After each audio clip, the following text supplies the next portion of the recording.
Hi class, today's lesson will be chapter 6. We're going to discuss sales transactions and we're going to do problem 6-3B.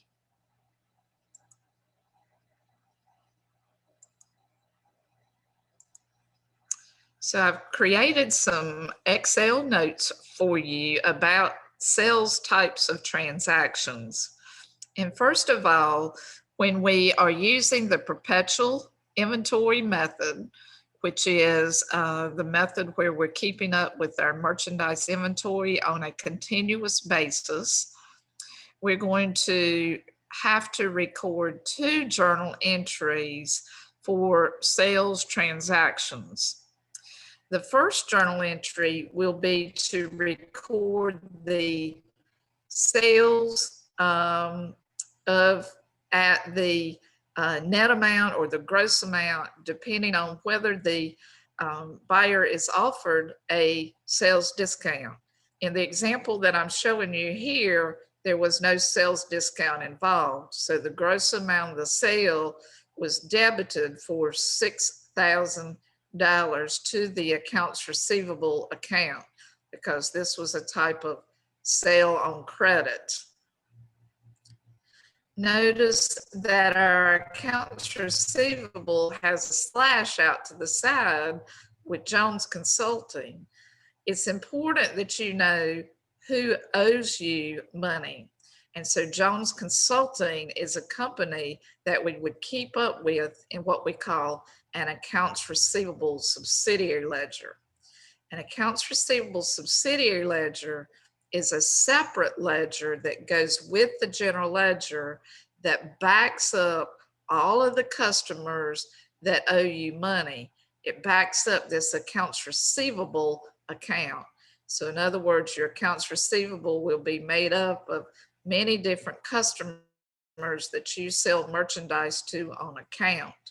And so this is important that you would know that you're going to debit accounts receivable, which will go in the general ledger, but you also have to keep a record of who owes you money. That would go into a subsidiary ledger. So our customer, Jones Consulting, owes us, as of this March 10th transaction, $6,000. When you're recording sales transactions, you always record 2 transactions in the perpetual inventory method. The first transaction is to record the sales amount.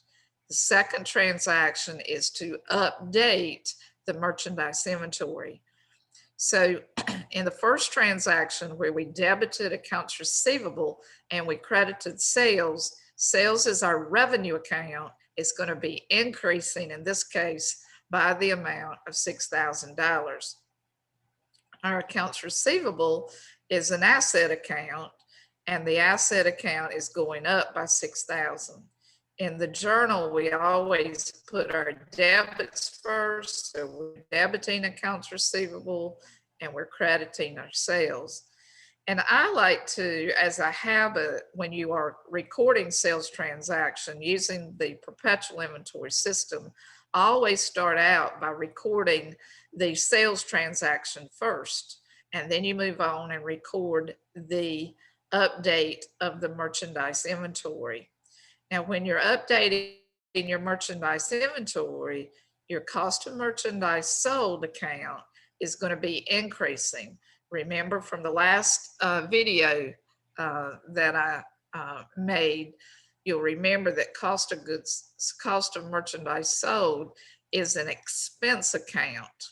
And so our expenses are increasing every time we sell inventory, because you remember that in a merchandising business, which we are in this chapter, we're selling merchandise to our customers. So we have to buy the merchandise and stock it. And then when it's sold, we have to show that it has been sold. And we also show that our merchandise inventory account is going to decrease. So what you have to know is that for every sales transaction, when you're using the perpetual inventory method, you've got to create 2 transactions, one to record the sales and the other to update the merchandise inventory. See, when you credit your merchandise inventory, you're showing that that merchandise inventory is now gone. It's left the store.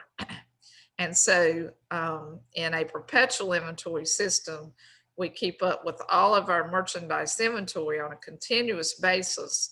So we'll know exactly how much inventory we have on hand at all times. And so our merchandise inventory in this case is going down because we made a sale of the merchandise inventory. Because we sold that merchandise inventory, our expenses, our cost of merchandise sold has gone up. So there are two journal entries that you always make with sales types of transactions in a perpetual inventory system. Something else that we need to talk about in this chapter are what we call sales tax. And sales tax are taxes that are levied to customers when we sell merchandise to them. In other words, our government charges a sales tax on each sale that we make, and we have to collect those sales tax from our customers and hand them over to the government at a time period that the government says that they're due. So if you are handling a cash sale is just exactly what it says it is. It's a sale for cash money. There's no sale on account here, but you're going to have to charge the customer some sales tax. So what you would have to do is you would have to create a journal entry where you would debit the cash amount and you would credit the sales tax payable account. Sales tax payable is a liability account that would be credited. It's a liability to us because we're going to have to collect that money from our customer and turn it over to the government in the future. So we owe the government sales tax payable on all sales that we have recorded during this accounting period. Since the first example that we're going to look at is a cash sale, we would debit our cash and we would credit our sales tax payable for the amount of the sales tax that we've collected. And then we would credit our revenue account called sales. And that would be recorded in the journal to record a cash sale.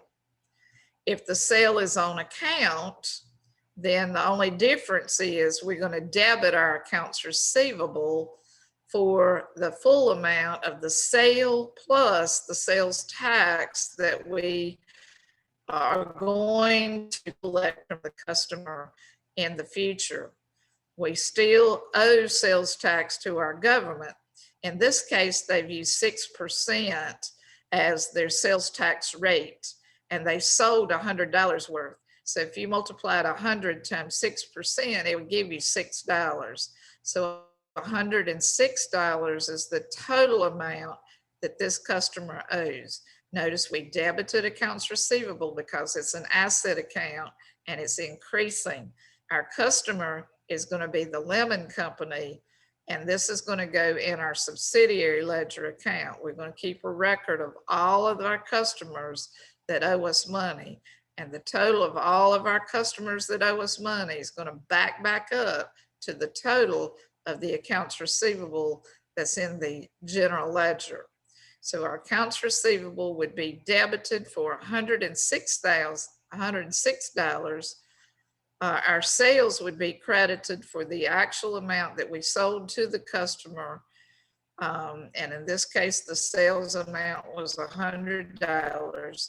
And then we have to keep a second account open called the sales tax payable account for $6 that we're going to hold on to, or we're going to collect from this Lemon Company a customer when the account is actually due. We're going to hold on to that $6 and we're going to turn it over to the government at the time the government says that we need to pay the taxes. So the seller is going to collect the sales tax and then they're going to turn it over to the government authorities. And then we will create another journal entry that will be recorded to pay the government the sales tax collected during that period of time. So in this particular example, wanted to be paid on September the 15th. Generally, the time that you pay the government will depend on how many sales that you have for a period of time. The more your sales are, the more you have to turn over this money to the government on a quicker basis. They don't get into all of this with you, and if you take payroll accounting with me, they'll discuss a little bit more about when you turn over taxes to the government. But in this case, what we're saying is throughout the period of time, we've collected $2,900. Now we're going to pay that to our government.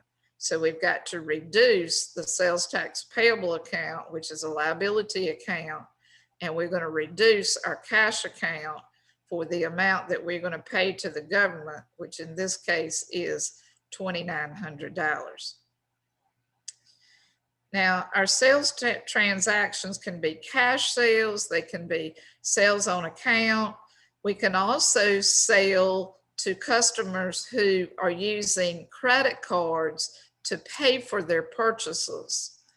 If a customer uses a credit card to pay for their purchases, it's not considered from the seller's point of view a credit sale. It is considered to be a cash sale, because if you accept credit cards such as Visa or MasterCard from your customers to allow them to pay for their purchases, Visa and MasterCard are bank cards, and the bank will give us the money for that sale just as soon as we turn in the receipts from that sale to the bank.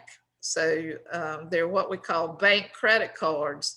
And an example of a bank credit card is a Visa card or a MasterCard. Now, there's lots of other types of credit card companies out there, but Visa and MasterCard are bank credit cards, and bank credit cards will be treated as if they are cash sales. So if we sold some merchandise to a customer and we accepted a Visa card from that customer, we would create a transaction where we would debit cash and credit sales. Notice I'm pointing to a previous transaction, but if it was a credit card transaction, if it was a Visa or MasterCard account, we would debit cash here and credit sales, and then we would debit cost of merchandise sold and credit merchandise inventory for the cost of that inventory. Now, another thing that you have to take into consideration when you are accepting credit cards from customers and allowing them to pay with credit cards, since it's the bank treats it as a cash sale, the bank is also going to charge you a fee to do that. And that fee to handle the credit card sales is what we call a credit card expense. A credit card expense is an expense account. It's going to be an administrative type of expense that's going to go on the income statement. So you might remember from our previous recording when we were talking about a merchandising business that we had a multi-step income statement that we would have to prepare. Administrative expenses are a part of the operating expenses of the company, and they will be recorded on the income statement. So this new account that we call credit card expense is an example of an administrative expense. And because it's an expense, it's going to go up on the debit side. Our credit card expense for this period of time was $41.50. That's the amount that the bank charged us to handle our credit cards that we've accepted for MasterCard and Visa cards. We're going to have to pay them cash for that fee.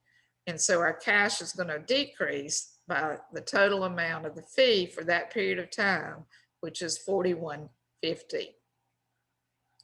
Now, something else that you have to take into consideration when we're talking about sales transactions is that as a seller, we could offer a buyer, we could offer our customers a sales discount if they pay us the amount of their invoice earlier. So usually we will allow the customer a little bit off of their bill if they will pay it in advance, or if they'll pay it just a little bit earlier. For example, a seller may offer credit terms of 210 net 30. Remember, we talked about these terms in the last video that we did, and we called them credit terms. They're still credit terms here, but they're credit terms that the seller's offering. In the last video, we talked about credit terms that we would be offered as a buyer of merchandise. So the seller can offer you a sales discount, hoping that you will, if you are the buyer, the buyer will pay the amount of money that's owed to the seller early. And so they give them a little bit off of their price of the sales amount that they charge to that customer. And so 2/10 stands for 2% for 10 days. So we're offering our customer a discount of 2% if they pay us within 10 days. If they do not pay in 10 days, the net amount, the N here, has to be paid. The net amount has to be paid in 30 days. Now, something that's also important to point out in this chapter, we are assuming that all customers are going to pay within the discount period. They're going to take advantage of all of the discounts that they are offered. So we record our sales transactions at the net amount of the sales transaction. So for an example, if we sold some merchandise on account to Digital Technologies, a gross amount of the sale of $18,000, if we offered them a 2% discount, we offered them the terms of 210 net 30, then we record this sale as if all customers are going to take advantage of the discount. So we record the sales at the net amount. So if the gross amount is 18,000, then we would subtract from it the sales discount, which would amount to the gross amount of the sale times the discount percentage, which is what you offered them as far as their credit terms were considered. Now, what I did in the last chapter is I showed you a shortcut method. An easy way to do this, and where you won't have to subtract out the discount, is just to go ahead and multiply this 18,000 times 98%, because you're going to collect 98% of the gross amount of that sale. If you multiply it by 98%, the 18,000 times 98%, it will give you this net amount of the sale that we record at.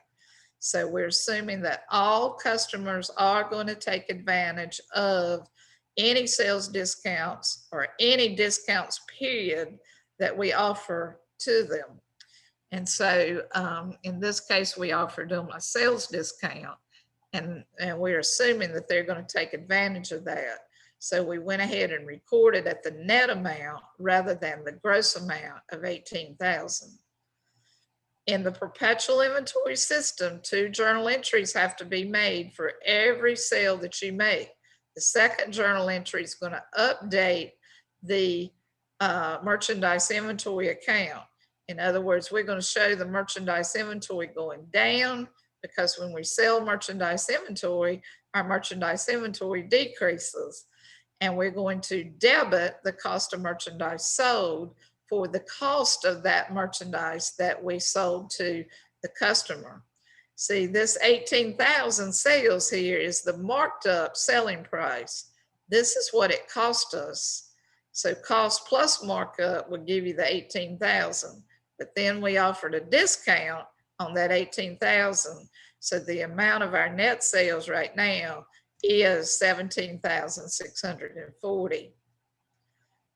Record your sales transaction first, then update your merchandise inventory, because in a perpetual inventory system, you have 2 journal entries that you create for recording a sale.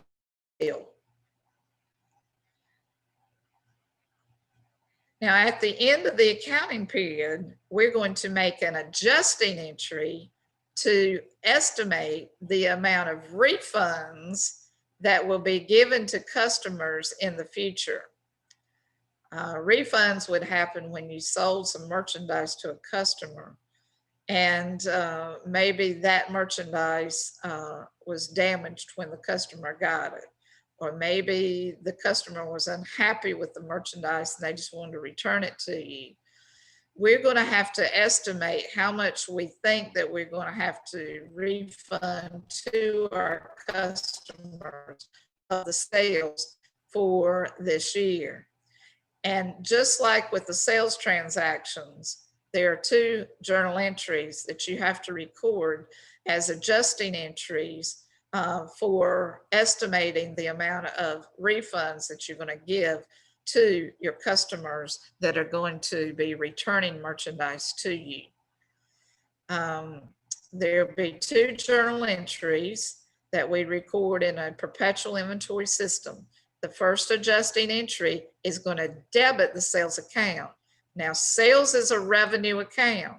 When you debit it, you're showing that it's being reduced.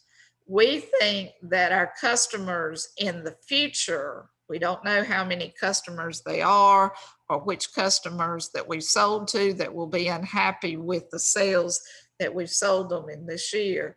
But we think that next year, some of our sales this year are going to be returned to us. Some of the merchandise is going to be returned to us. So we debit the sales. This is one of those odd times when sales, which is a revenue account, will be debited. You might remember from chapters 1 through 4 that we debit our revenue during the closing process. This is not the closing process. This is the adjusting process that we would do, the adjusting entries that we would make at the end of the accounting period. Now, retail businesses create adjusting entries just like the ones that we talked about for the service type of business in chapters 1 through 4. Those adjusting entries that we learned in chapter 4 are also going to apply to chapter 6. Additional adjusting entries that we would need to make. One of those additional adjusting entries that's introduced in this chapter is the adjusting entry to create the estimated amount of refunds that we're going to be given to a customer in the future. We're trying to guess how many of our customers are going to be unhappy with the merchandise that we sold to them this year. And so we estimate that. Notice this sales is debited for an estimate of 1% of the gross sales for this period. So this 1% is an estimated percent too. It's just, they use basically what's happened in the past as a way to estimate the uncollectible amounts for the future. So they're estimating that about 1% of the sales is going to be returned in the future. And so 1% of the total sales amount of $715,409 is $7,154. We would debit sales because we're reducing our revenue account and we would credit the customer refunds payable account. Remember, all payables are liabilities. This is no different. This is a liability account that we set up in the adjusting entry process to estimate how many refunds we're going to have to, that we might incur during the next period of time. And so we're estimating that $7,154 of the sales that we have made in this period are going to be returned to us next period.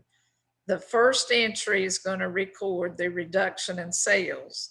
The second journal entry is going to record that we've got some merchandise inventory that we think is going to be returned to us. So they've created a new account called Estimated Returns Inventory, which is an asset account. All inventory accounts are going to be asset accounts class for future reference. But Estimated Returns Inventory is an asset account. And we're estimating that the cost of this merchandise that we sold is going to be $5,000. That's the amount of the returns inventory that we're estimating. We're going to credit our cost of merchandise sold, our expense account cost of merchandise sold, because we thought that we had sold these items in this period. But if there's a refund associated with them, we've got to reduce our expense account called cost of merchandise sold. And to reduce it, we would credit it, because normally cost of merchandise sold would be debited. But since this is a journal entry to estimate that we're going to have some returns of the inventory that we originally sold, so our cost of merchandise sold that we originally recorded during this period of time most likely needs to be adjusted or reduced, because we think we're going to have some customers that bring back some merchandise to us in the future.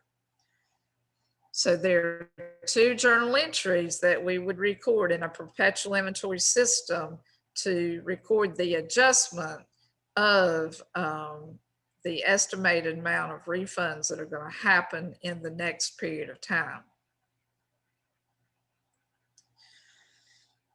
Now, when a customer actually returns merchandise, or they might not return the merchandise at all. They might say, well, we received this merchandise and it was damaged. Can you give us a amount off of what you originally sold it to us for? And that's up to you and your company as to what goes on here. So there are some journal entries to record what would actually happen if a cash refund is going to be paid to a customer. If the customer is not returning merchandise, what that means is they've gotten some damaged merchandise that they want an allowance for. So they've contacted you and said, hey, we need you to reduce our account that we owe to you. If it was a cash paying customer, the account, we wouldn't have an account set up for them, but we'd have to give them cash back. So if there's an allowance that has happened, we would debit the customer refund payable account, because we are reducing the liability because a refund has actually happened. We would credit our cash because we're going to give cash to that cash paying customer for an allowance on maybe some damaged merchandise that they have received for us.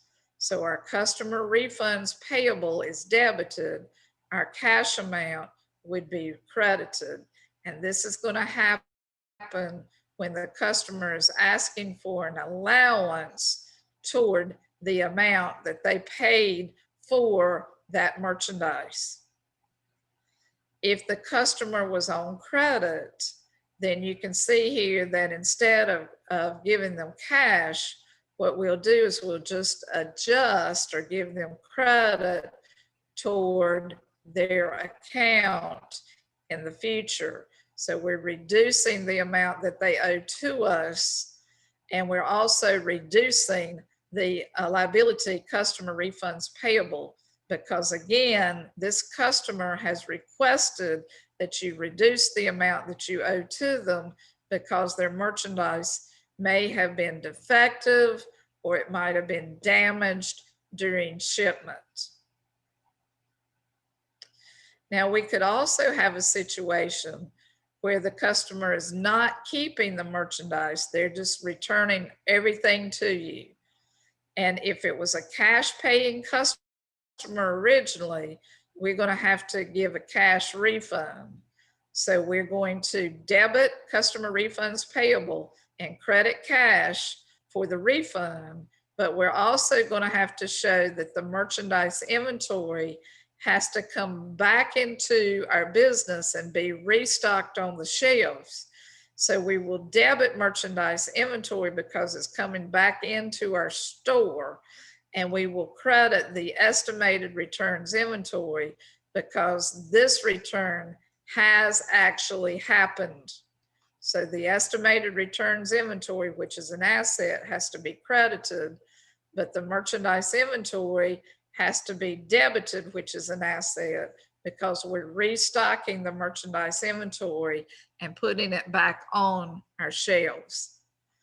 We could have the same thing that would happen to a customer that was on credit. If they sent back all of the merchandise that they had bought from us, or part of the merchandise that they had bought from us, if they sent back merchandise that they bought from us, then we're going to debit customer refunds payable, and we're going to credit the amount that they owe to us. We're going to also create a journal entry where we debit merchandise inventory and we credit the estimated returns inventory.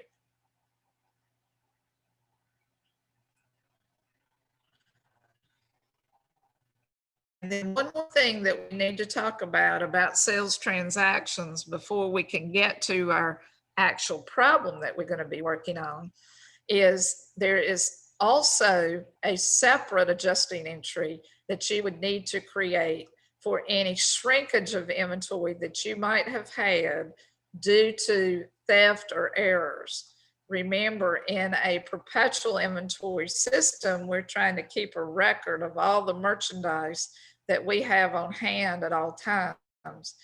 And sometimes inventory disappears. Sometimes inventory is damaged to a point where you can't sell it. And when this happens, then we need to record a shrinkage of inventory, because when we are using the perpetual inventory system, we are updating the merchandise inventory every time we make a sale and every time we buy the merchandise inventory. So at all times, we should know how much inventory we have on hand. At the end of the counting period, you will take a physical count of the merchandise inventory. We'll actually hand count the merchandise inventory. And what happens sometimes is our hand count does not match what we have in the computer as the amount of the merchandise inventory. And so there is sometimes a shrinkage that would happen. So we'd have to create an adjusting entry for this inventory shrinkage. And the adjusting entry will debit the cost of merchandise sold, because when you lose inventory due to theft or errors or just spoilage, then it's an expense to you. And so they put it in the cost of merchandise sold account as a debit, and then they're going to credit their merchandise inventory for $1,800. And what that will do is that will reduce the merchandise inventory to the actual count of merchandise inventory that we have on hand at the end of the period. So this is another example of an adjusting entry that would be added to the adjusting entries for a merchandising business. Now I'm going to stop sharing my screen with you for just a moment, and I'm going to try to go to another Excel spreadsheet that I provided for you, which is problem 6.3b. And so it's not allowing me to share that with you. So I'm going to stop the recording for just a minute and see what's wrong, and then I'll come back to you. Hold on just a minute. Let me try this with you again.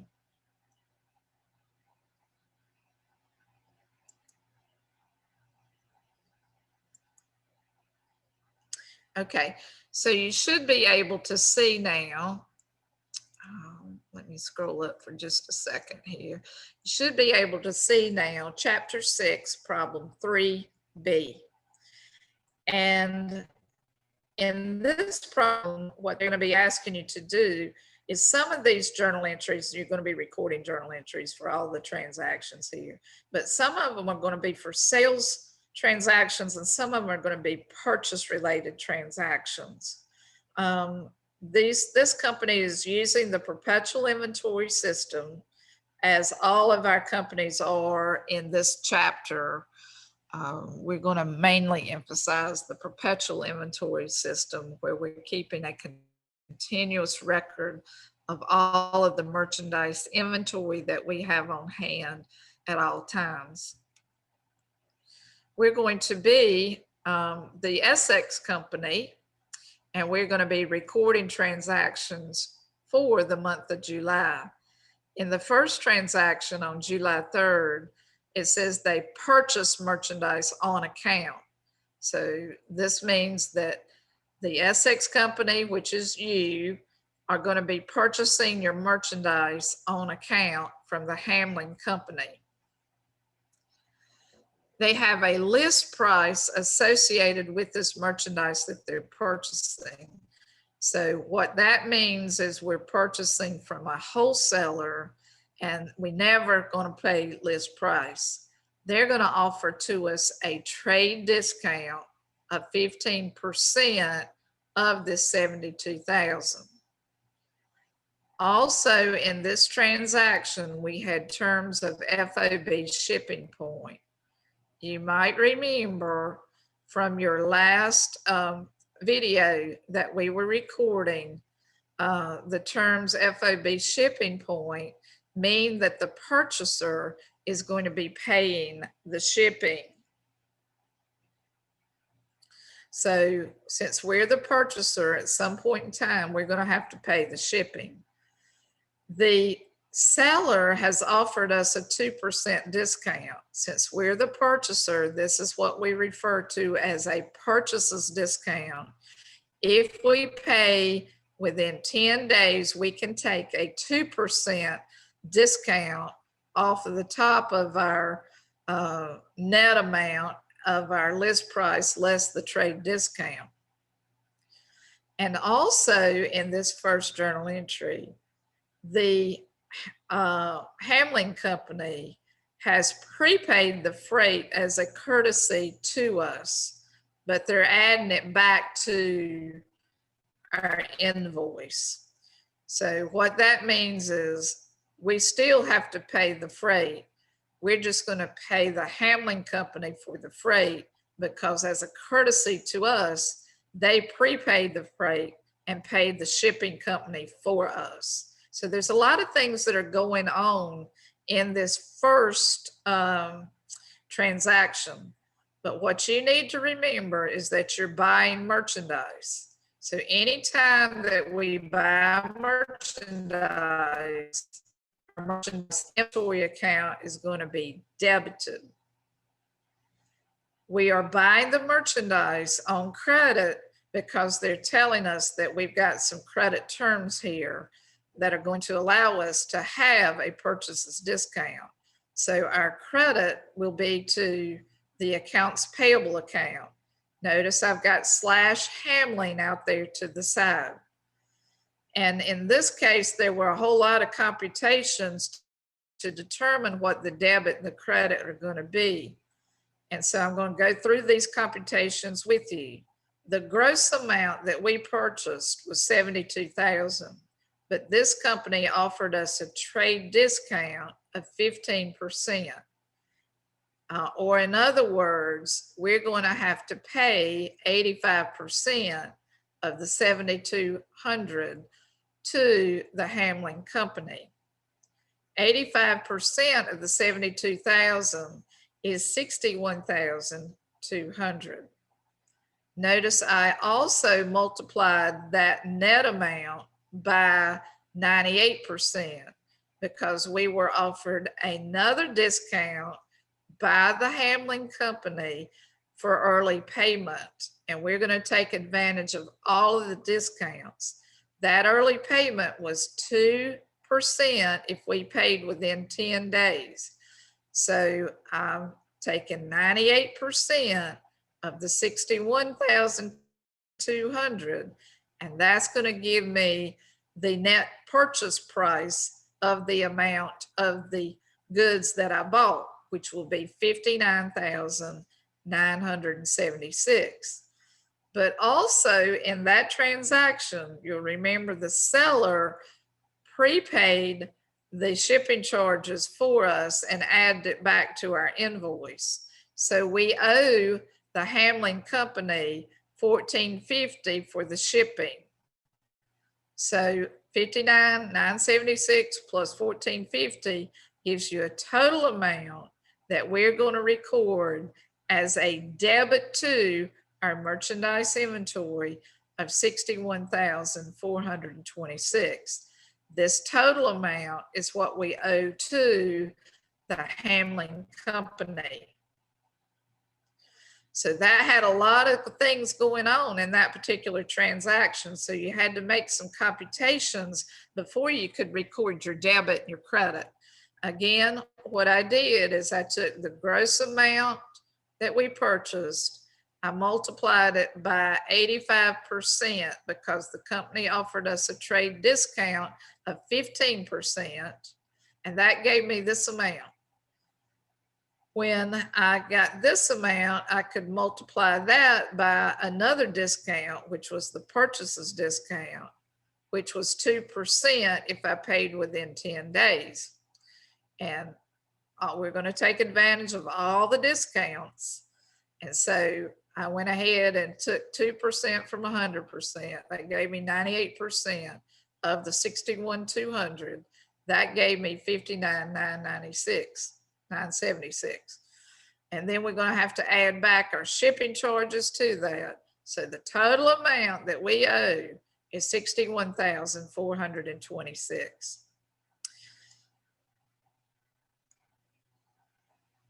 On the next transaction, which is July 5th, again, we're purchasing merchandise and we're purchasing it on account. This time it's from the Kester Company, and the gross amount was $33,450. The terms this time were FOB destination. Those are shipping terms, and that means FOB destination means that the seller is going to pay the shipping. So it's not going to affect our records because we are the purchaser or we are the buyer of the merchandise. The seller offered us a 2% discount if we pay within 10 days. And we're going to take advantage of all of our discounts. So in this particular problem, we're buying merchandise. Merchandise inventory is going to be debited, and we're going to credit our accounts payable to the Kester Company. The gross amount that I bought was $33,450, but I am able to take a 2% discount. So 98% of the $33,450 gives me $32,781, and that's the amount that I owe to the Kester Company. On the 6th, this is our first sales transaction. Remember, we're using the perpetual inventory system. So anytime we have a sales transaction, we're going to have to record 2 journal entries. First of all, we sold merchandise on account to Parsley Company. So we're going to have to set up an accounts receivable for the Parsley Company for the gross amount that we are selling them. We did not offer them a sales discount in this particular transaction. The net amount, the $36,000, is going to be due in 15 days. They also have given us the cost of merchandise sold, which was $25,000. In the transactions, they'll always give you the cost of merchandise sold in this chapter. In the next chapter, I'm going to show you how they calculate the cost of merchandise sold. But in this chapter, you don't have to know how to do that. They're going to give you the cost of merchandise sold. What you have to remember is that you have to record 2 transactions for the sale of merchandise, and that this sale of merchandise happens to be on account. So we have to establish an accounts receivable for the Parsley Company. You have to put the name of the customer that owes you money out beside of the accounts receivable, so you can keep a record of how much Parsley Company owes you in the accounts receivable subsidiary ledger. We're going to credit our sales. Notice we credited the sales and we debited the accounts receivable for the gross amount of the sales because we didn't offer this customer a discount. Because this is a sales transaction, we have 2 journal entries we have to make. The first one is to record the sale, and the second one is to update the merchandise inventory. We're going to debit the cost of the merchandise inventory for the amount that they gave us in this transaction, which was $25,000. Cost of merchandise sold is an expense account. It's going up. Merchandise inventory is an asset account. It's going down. So those are the 2 journal entries that you make to record the sales transaction on July the 6th.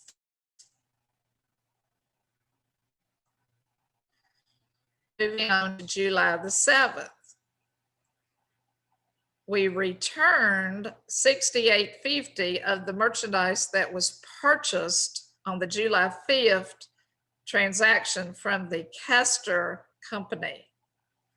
So remember, on July the 5th, we were the buyer, and the buyer is returning merchandise to the supplier. So we are returning merchandise. So what we have to do is we have to reduce our merchandise inventory, and we're going to also have to reduce the amount of the accounts payable. Let me get on the proper transaction here. It was to the Kester Company on July the 7th. Our accounts payable is going to be reduced. It's going to be debited, and we're going to credit our merchandise inventory. The amount is $67.13, and this is how we get it. The gross amount of the return was $68.50, but because Kester Company originally gave us a purchases discount on that merchandise that we bought,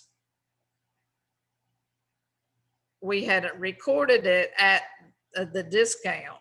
So in this case, we've got to record the return at the discount percentage amount too. So $68.50 times 98%, which is 2% from 100%, gives you $67.13 is what we're going to reduce our accounts payable for, and what we're going to credit our merchandise inventory for. This is a return of merchandise from the buyer to the supplier. This is a purchase return of merchandise that we're talking about here.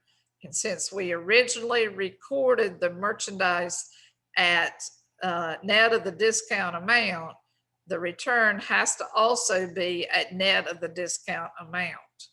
So the gross amount was $68.50.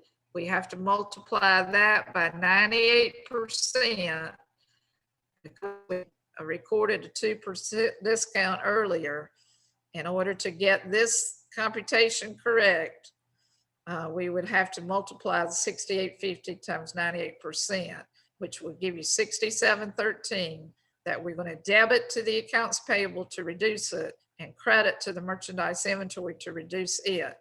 We returned some of the merchandise that we had originally purchased, and we're ready to do the next transaction, which is on the 13th.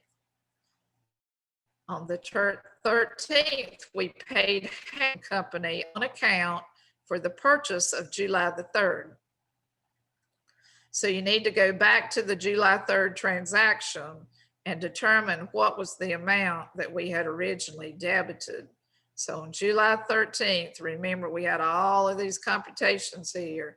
This was the debit that we recorded to the merchandise inventory, and the credit was to accounts payable. Now we are paying this accounts payable off. So on the 13th, we're going to debit the accounts payable Hamlin Company to reduce this amount.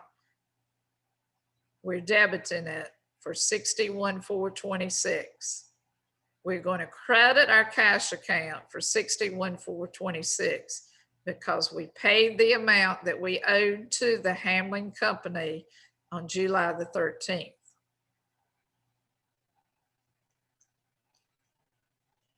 On July 15th, we paid the Kester Company on account for the purchase of the July 5th transaction, less the return of July the 7th. Remember, we took back part of the merchandise that we bought from the Kester Company. So you have to take that into consideration when you are paying for the amount that you owe. So it's going to be that we're paying the Kester Company on account. We're going to be reducing or debiting our accounts payable, the Kester Company, for the amount of the purchase less the return. The purchase was $32,781. We're going to subtract out the return amount, which was $67.13, and the amount that we owe the Kester Company is $26,068. We're going to debit accounts payable for that amount, and we're going to credit our cash. So we're ready to do the next transaction on the 21st. On the 21st, we received cash on account from the sale of July the 6th to the Parsley Company. Remember, this is what we sold to the Parsley Company. We didn't offer them any discount. So we're going to receive cash of $36,000 from the Parsley Company. So we would debit cash and we would credit accounts receivable, the Parsley Company, for $36,000 on the first July 21st transaction. There are two July 21st transactions. So on the second July 21st transaction, we sold merchandise on MasterCards. Remember, if we've accepted a bank credit card, which is MasterCard is treated as a cash sale. So anytime we make a sale, we've got to record two transactions, one for the cash sale in this case, and one for the update of the merchandise inventory that we've sold. So on the second 21st transaction, there are going to be two transactions that we're going to be making. The first is where we receive cash. I'm sorry, that's the wrong one. I'm pointing to the wrong one.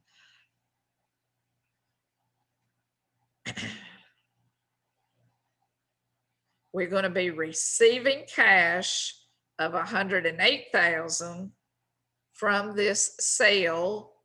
It was a cash sale. Our sales would be credited for $108,000. And because this is a sale from a perpetual inventory standpoint, we've got to make a journal entry, a second journal entry that shows the cost of the merchandise sold increasing and the merchandise inventory going out the door. Because we sold some merchandise inventory, we want to show that amount. The cost of the merchandise sold was given at $64,800. Our merchandise inventory was credited for $64,800. So both of these transactions go together here. Anytime you make a sale, you have two separate journal entries that you're going to create.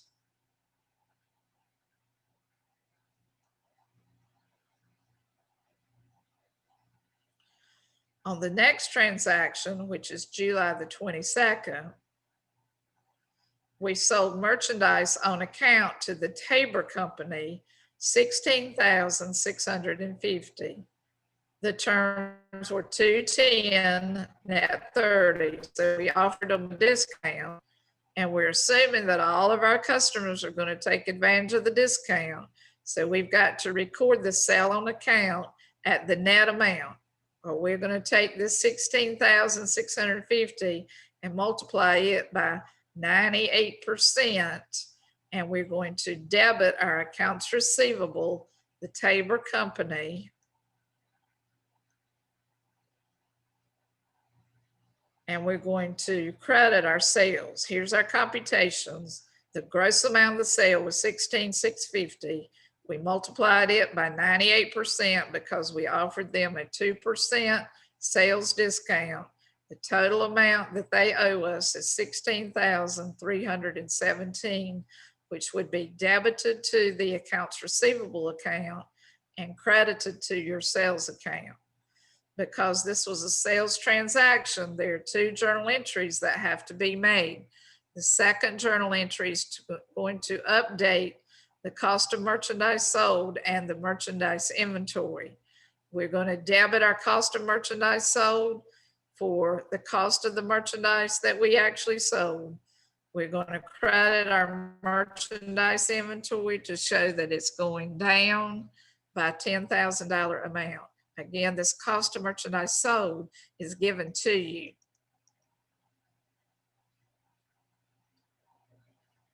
And in the next transaction, on the 23rd, we're selling merchandise again. So there'd be two more journal entries we have to make. This time is for cash. So we debit cash and credit sales for $91,200. And we'll debit our cost of merchandise sold and credit merchandise inventory for $55,000. Again, there will be two journal entries that we would make to record that. These journal entries are recorded here. It's a cash sale, didn't have to worry about taking any discounts. Record a debit to cash and a credit to sales. Then we're going to debit cost of merchandise sold and credit merchandise inventory for what it cost us.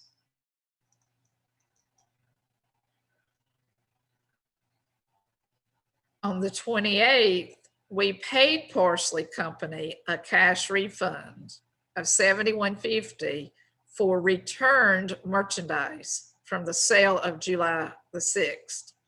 The cost of the returned merchandise was $42.50. Okay, on this one, we got to refer back to what happened on July the 6th, and we sold them $36,000 worth. Notice there was no discount, which made this a little bit simpler. So what you're going to have to do is you're going to have to show that you are paying this customer cash of $71.50 for the returned merchandise. So our cash is going to be credited, in other words.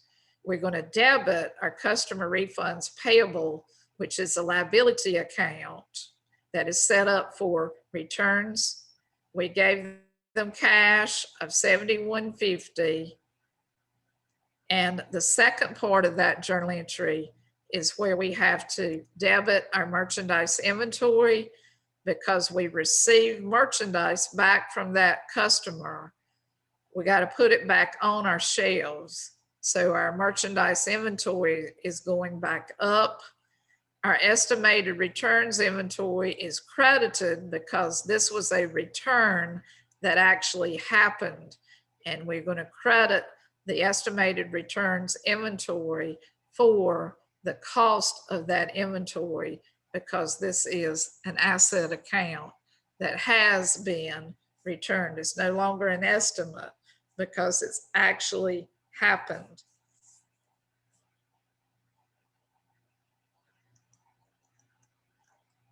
On the last transaction, we paid MasterCard a service fee of $16.50 because the bank is going to charge us for handling those MasterCard transactions for us. We've got to debit the credit card expense, which is an administrative expense. It's going to be increasing by $16.50, and we would credit our cash for $16.50 to show that we have paid the amount that was owed to the bank for the MasterCard service fees. And that's all that we have for today. And so I'm going to stop here and we will do this again another time. So bye-bye.